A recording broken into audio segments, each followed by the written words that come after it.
அன்னை தகவல் சேனலில் இன்றைக்கி என்ன பார்க்க போகிறோம் அப்படின்னா, பணியாளர் தேர்வு ஆணையத்தில் ஒருங்கிணைந்த உயர்நிலை பணி அப்படின்னு போட்டிருக்காங்க. அதாவது ஸ்டாஃப் செலெக்ஷன் கமிஷனில் கால்ஃபார் பண்ணியிருக்காங்க. இது ஒரு சென்ட்ரல் கவர்மெண்ட்டு ஜாபு. நான் தமிழ்நாட்டுக்குள்ளே டிஎன்பிசி அப்படிங்கிற எக்ஸாம் மூலியமாக பலதரப்பட்ட துறைக்கு ஆளுங்களை தேர்ந்தெடுப்பாங்க. அதே மாதிரி சென்ட்ரல் கவர்மெண்ட்டில் ஸ்டாஃப் செலெக்ஷன் கமிஷன் அப்படிங்கிற எக்ஸாம் மூலியமாக பலதரப்பட்ட பணிக்கு ஆளுங்களை எடுப்பாங்க. இந்த தடவை எதுக்கு கால்ஃபார் பண்ணியிருக்காங்க, எவ்வளோ சேலரி, என்ன குவாலிஃபிகேஷன் அப்படிங்கிறத ஒன் பை ஒன்னாக பார்க்கலாம். 3712 கம்பைன்டு ஹையர் செகண்டரி, அதாவது +2 லெவல் எக்ஸாமினேஷன் அப்படின்னு சொல்லியிருக்காங்க. இதுக்கு என்ன போஸ்டிங்கு கால்ஃபார் பண்ணியிருக்காங்க அப்படின்னா, for data entry operator DEO மற்றும் டிஇஓ கிரேட் ஏ இன் எந்த டிபார்ட்மெண்ட்டுக்கு எடுக்கிறாங்க அப்படின்னா, ministry of consumer affairs, food and public distribution மற்றும் மினிஸ்ட்ரி ஆஃப் கல்ச்சருக்கு ஆளுங்களை எடுக்கிறாங்க. குவாலிஃபிகேஷன் என்ன எதிர்பார்க்குறாங்க அப்படின்னா, 12th பாஸ் பண்ணவங்க விண்ணப்பிக்கலான்னு சொல்கிறாங்க. அதுவும் சயின்ஸு குரூப் எடுத்துருக்கணும், வித் மேத்தமெட்டிக்ஸு ஒரு சப்ஜெக்டாக எடுத்துருக்கணும் அப்படின்னு சொல்கிறாங்க.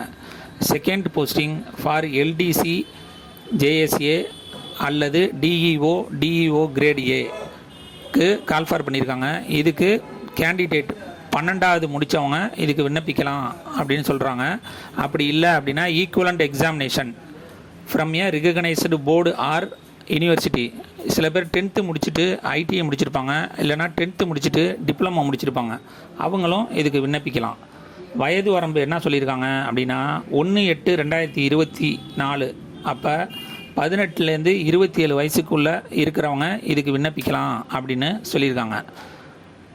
அதாவது 2/8/1997க்கு முன்போ அல்லது 1/8/2006க்கு பின்போ பிறந்தவங்க இந்த ஸ்டாஃப் செலெக்ஷன் கமிஷனுக்கு விண்ணப்பிக்க முடியாது அப்படின்னு சொல்லியிருக்காங்க. இதுக்கு ஏஜ் ரிலாக்ஸேஷன் கொடுத்துருக்காங்க. எஸ்சி எஸ்டி கேண்டிடேட்டாக இருந்தாங்க அப்படின்னா அவங்களுக்கு 5 இயர்ஸ் ஏஜ் ரிலாக்ஸேஷன் கொடுத்துருக்காங்க. ஓபிசி கேண்டிடேட்டாக இருந்தாங்க அப்படின்னா அவங்களுக்கு 3 இயர்ஸ் ஏஜ் ரிலாக்ஸேஷன் கொடுத்துருக்காங்க. இதுவே ஃபிசிக்கலி சேலஞ்சு ஜென்ரல் மற்றும் எக்கனாமிக்கலி வீக்கர் செக்ஷன் ஸ்டூடெண்ட்டாக இருந்தாங்க அப்படின்னா அவங்களுக்கு 10 வருஷம் ஏஜ் ரிலாக்ஸேஷன் கொடுத்துருக்காங்க. ஃபிசிக்கலி சேலஞ்சு எஸ்சி எஸ்டி ஸ்டூடெண்ட்டுக்கு 15 வருஷம் ஏஜ் ரிலாக்ஸேஷன் கொடுத்துருக்காங்க. அதுவே ஃபிசிக்கலி சேலஞ்சு ஓபிசி கேண்டிடேட்டாக இருந்தாங்க அப்படின்னா 13 வருஷம் ஏஜ் ரிலாக்ஸேஷன் உண்டு.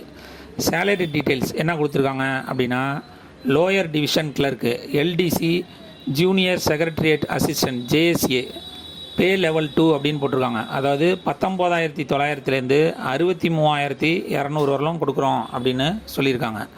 Second data entry operator DEO பே லெவல் 4 25,500லேருந்து 81,100 வரலும் கொடுக்குறோம் அப்படின்னு சொல்லியிருக்காங்க.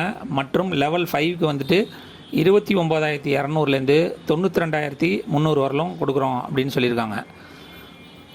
மூணாவது data entry operator grade A pay level 4 அப்படின்னு போட்டு 25,500லேருந்து 81,100 வரலும் கொடுக்குறோம் அப்படின்னு சொல்லியிருக்காங்க. தமிழ்நாட்டில் எக்ஸாமினேஷன் சென்டர் எங்கெங்கே போட்டிருக்காங்க அப்படின்னா, சென்னை, கோயம்புத்தூர், சேலம், திருச்சிராப்பள்ளி, மதுரை, திருநெல்வேலி, வெள்ளூர் போட்டிருக்காங்க. அப்ளிகேஷன் ஃபீஸ் எவ்வளோ அப்படின்னா, பெண்கள், எஸ்சி எஸ்டி மற்றும் எக்ஸ் சர்வீஸ்மேன் கேண்டிடேட்டுக்கு எக்ஸாமினேஷன் ஃபீஸுங்கிறது கிடையாது. அதர் கேண்டிடேட்டுக்கு 100 ரூபா எக்ஸாமினேஷன் ஃபீஸுன்னு போட்டிருக்காங்க. விண்ணப்பிக்க கடைசி நாள் 7/5/2024. பிளேஸ் ஆஃப் போஸ்டிங் எங்கே போட்டிருக்காங்க அப்படின்னா, இந்தியாவில் எந்த இடத்துல வேணாலும் வேலைக்கு சேரணும் அப்படின்னு போட்டிருப்பாங்க. விண்ணப்பித்து வெற்றி பெற்று பணியில் சேருக. நன்றி, வணக்கம்.